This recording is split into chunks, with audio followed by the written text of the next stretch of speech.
नमस्कार, एक बार फिर से मैं आप सभी के सामने उपस्थित हूँ बेहद महत्वपूर्ण टॉपिक के साथ। यहाँ पर हिजबुल्लाह ने लेबनान पर 350 से अधिक रॉकेट दागे हैं।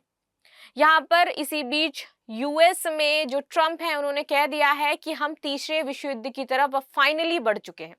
स्थिति विश्व की बहुत ही ज्यादा गंभीर होती हुई दिखाई दे रही है, तो इसी पर डिटेल एनालिसिस करने वाले हैं। आखिर क्या गाइडलाइन जारी की गई हैं? इजराइल में 48 घंटे का आपातकाल घोषित कर दिया गया है, तो इसी को हम समझेंगे। चलिए शुरुआत कर लेते हैं आज के लेक्चर की। मेरा नाम है प्राची मिश्रा और संस्कृति आईएएस के इस प्लेटफॉर्म पर आप सभी का स्वागत है। बाकी आपकी इस पर क्या राय है मुझे अवश्य कमेंट में बताएं। जो इस तरीके की सिचुएशन इस टाइम वर्ल्ड में चल रही है, इससे इंडिया को कितना हार्म पहुंचने वाला है। हिजबुल्लाह, लेबनान, एक तरफ रूस, यूक्रेन, जहां पर हाल ही में मोदी जी ने यात्रा करी यूक्रेन की और आश्वासन दिया था कि वो इस युद्ध को रोकने में अपनी बहुत ही जो सहायक भूमिका है, महत्वपूर्ण भूमिका है, उसको भी निभाएंगे।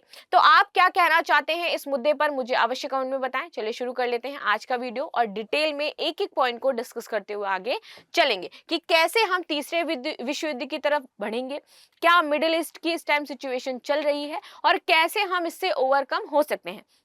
देखिए, युद्ध में कभी भी किसी को कोई भी फायदा नहीं होता है। दोनों साइड की सेनाएं जो हैं उनको हानि पहुंचती है, दोनों साइड के जो नागरिक हैं उनको हानि पहुंचती है, और साथ ही साथ आप देखोगे जो बच्चे हैं, बच्चों को यहाँ पर बहुत ज्यादा प्रॉब्लम फेस करनी पड़ती है। बच्चों को अभी देखना, फिलिस्तीन बहुत चल रहा था, आपने देखा होगा कि कितने सारे बच्चे वहां पर मर गए। कई बच्चे तो मरी हुई माँ के कोख से जन्मे थे। तो इस तरीके की जब आप फोटोज और वीडियो देखते हो तो आपको लगता है कि वाकई क्या हम इसी समाज में रह रहे हैं, इस पूरे वर्ल्ड में क्या वाकई इंसानियत नहीं बची हुई है। तो इस तरीके के थॉट्स कभी कभी माइंड में आते हैं। चलिए अब देख लेते हैं इसको। इजराइल लेबनान के बीच महायुद्ध, हिजबुल्लाह ने दागे सैकड़ों रॉकेट, तो आईडीएफ ने किए ताबड़तोड़ हमले। अब दोनों साइड से ही यहाँ पर युद्ध पूरी तरीके से शुरू हो गया है। आगे बात करते हैं। लेबनान स्थित आतंकवादी समूह हिजबुल्लाह और इजराइल दोनों ने एक दूसरे के खिलाफ बड़े पैमाने पर सैन्य अभियान की घोषणा कर दी है। ठीक है, ईरान समर्थित समूह हिजबुल्लाह के एक बयान के अनुसार प्रमुख इजरायली सैन्य स्थलों को निशाना बनाकर कई विस्फोटक ड्रोन पर हमले किए गए। यहाँ पर इजराइल पर, लेबनान में आप देखोगे हमले किए गए, इजराइल पर ड्रोन दागे गए। और साथ ही साथ अभी ये मामला रुकने वाला नहीं है। यहाँ पर हिजबुल्लाह ने क्लियर कर दिया है कि भाई अब हम पूरी तरीके से आपसे बदला लेकर के रहेंगे, जो आपने मुझे छेड़ा है या आपको भुगतना पड़ेगा।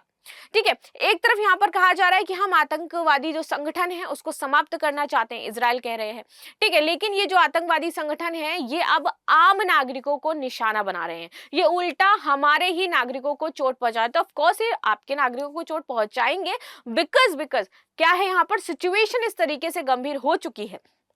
ठीक है, आगे बात कर लेते हैं। हिजबुल्लाह ने इजराइल पर 320 से अधिक कत्यूशा रॉकेट दागे हैं। इस खतरे के जवाब में इजरायली सेना ने लेबनान में लक्ष्यों पर पूर्व आक्रमणकारी हमले शुरू कर दिए हैं। आगे बात कर लेते हैं। हिजबुल्लाह ने किए 150 प्रोजेक्टाइल लॉन्च। आईडीएफ इजरायली रक्षा बलों के एक्स पर एक सोशल मीडिया पोस्ट पे कहा कि हिजबुल्लाह ने लेबनान से इजरायली क्षेत्र की ओर 150 से अधिक प्रोजेक्टाइल लॉन्च किए हैं, जिन्हें आयरन डोम से निस्ते नाबूद कर दिया गया है। तो यहाँ पर इसकी जो इजराइल की अच्छी ताकत और बड़ी ताकत, मजबूत ताकत है, वो है ये आयरन डोम्स, जिन्होंने इनके 150 जो आप देखोगे कि प्रोजेक्टाइल्स थे, इनको वहीं पर नष्ट कर दिया। इससे यह भी कहा गया है कि हम आतंकवादी ढांचे को निशाना बनाते हैं और वे नागरिकों को निशाना बनाते हैं। तो यहाँ पर ये कहा गया, हिजबुल्लाह कहता है कि हम कोई आतंकवादी संगठन नहीं है। इनका कहना है कि आप आतंकवादी संगठन है और हम आपको समाप्त करके रहेंगे। हिजबुल्लाह ने कई बार ऐसा कहा है कि भाई आप हमें शांति से जीने दें, हमारी किसी भी चीज में इस तरीके की दखल मत दें। अभी वहीं इजराइल कहता है क्योंकि आप आतंकवादी हैं तो हम आपको जड़ से समाप्त करके रहेंगे।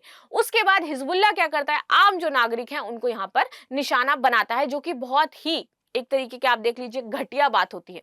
अभी हाल ही में, अभी जब मैं ये आपको पढ़ा रही हूँ तो उससे 5 मिनट पहले मैं एक न्यूज पढ़ के आई हूँ जहां पर पाकिस्तान के ऊपर आपका हमला किया गया, आतंकवादी हमला हुआ है।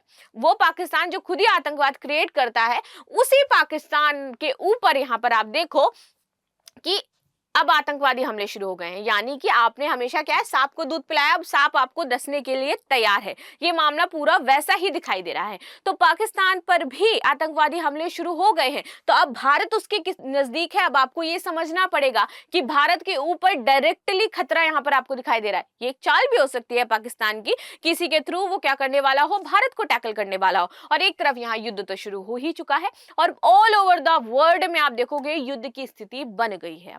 और फाइनली यहाँ पर ट्रंप ने भी इस मुद्दे को उठाया और कहा कि अब हम तीसरे विश्व युद्ध की तरफ रुख कर चुके हैं, तो जो भी देश जिस देश के साथ हैं उनका समर्थन अभी से शुरू कर दें। आप क्या कहना चाहते हैं कि भारत को किसका समर्थन करना चाहिए, मुझे अवश्य बताएं। या भारत के साथ कौन कौन से देश आने चाहिए और टाइम पर खड़े होने चाहिए? आपको क्या लगता है कि भारत के कितने मित्र हैं इस टाइम पर? आगे आते हैं। ये है आपका आईडीएफ, जिसने आपकी एक एक्सपोज पर लिखा था कि Hezbollah has just launches over 150 projectiles from Lebanon towards Israeli territory. ठीक है, तो उन्होंने लेबनान से दागने शुरू करे। इवन लेबनान में भी वो इसी तरीके की हरकतें कर रहे हैं। युद्ध में यह तेजी कई सप्ताह से बढ़ते तनाव के बाद हुई थी। यह तब हुआ जब हिजबुल्लाह और उसके क्षेत्रीय सहयोगी ईरान ने पिछले महीने सैन्य कमांडर फुआद शुक्र की हत्या कर दी थी। इसके बाद उन्होंने कसम खाई थी कि हम क्या है, इसका बदला जरूर लेंगे। हिजबुल्लाह का कहना है कि हम ऐसा नहीं करते, हमें जबरदस्ती उकसाया गया है ये काम करने के लिए, इसलिए हम ये कर रहे हैं। नेक्स्ट हो जाता है यहाँ पर इजरायली डिफेंस ने कुछ इस तरीके से और भी बयान इसमें जारी किए हैं। और एक तरफ हम देख लेते हैं डोनाल्ड ट्रंप का ट्वीट, जहां पर उन्होंने लिखा है, who is negotiating for us in the Middle East, bombs are dropping all over the places. ये जो बॉम्ब्स हैं हर जगह पर आपको गिरते हुए दिखाई देंगे। ठीक है, इसी पर यहाँ पर उन्होंने मुद्दा कायम किया है। आगे बात करते हैं, इजराइल ने लगाया आपातकाल। जब इस तरीके की यहाँ पर 300 350 से ज्यादा जब ड्रोन्स यहाँ पर दागे गए, निशाने बनाए गए, रॉकेट्स आगे गए, तो फाइनली इजराइल के पास कोई ऑप्शन बचा नहीं था। तो उन्होंने 48 घंटे का यहाँ पर आपातकाल घोषित कर दिया है और नागरिकों की सुरक्षा के उद्देश्य से यहाँ पर प्रतिबंधित कर दी गई हैं चीजें।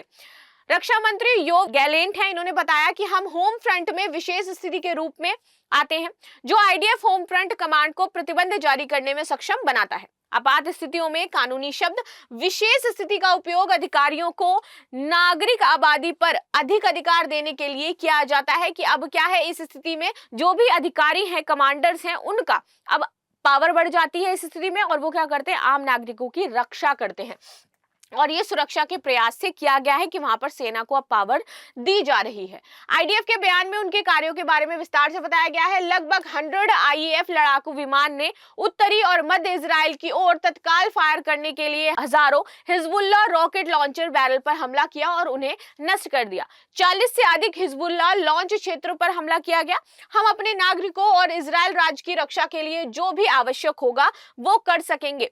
दक्षिणी लेबनान में लेबनान के जो नागरिक है, वहां पर जो हिजबुल्लाह द्वारा क्षेत्र संचालित हैं, वहां पर भी एडवाइजरी जारी की गई है कि वहां के जो लोग, जहां पर लेबनान है वर्तमान में और साथ ही साथ हिजबुल्लाह भी है, वहां से क्रियान्वित कर रहा है चीजों को, तो वो लोग उस क्षेत्र को या तो छोड़ दें या फिर उस क्षेत्र को छोड़ करके ऐसी जगह पर चले जाएं जहां पर हिजबुल्लाह का पहुंच ना हो या फिर हिजबुल्लाह सक्रिय ना हो। ऐसी एडवाइजरी यहां पर जारी की गई है कि इजरायली क्षेत्र की ओर से 150 से अधिक प्रोजेक्टाइल यहां पर लॉन्च किए गए हैं। हम आतंकवादी ढांचे को निशाना बनाते हैं और वो क्या है, हमारे नागरिकों को निशाना बनाते हैं, जैसे कि पहले आपने देखा भी। तो ये सारी चीजें थी जो यहाँ पर बताई गई है कि फाइनली अब धीरे धीरे जो प्रॉब्लम्स हैं वो बढ़ती जा रही हैं और हर एक देश के लिए बढ़ेंगी। वो सिर्फ यहाँ पर लेबनान, हिजबुल्लाह, इजराइल, फिलिस्तीन, इससे लेना देना नहीं है, ना ही रूस और यूक्रेन। यहाँ पर all over the world situation बिगड़ने वाली है, ऑल ओवर द वर्ल्ड यहाँ पर क्राइसिस आपको देखने को वाली है।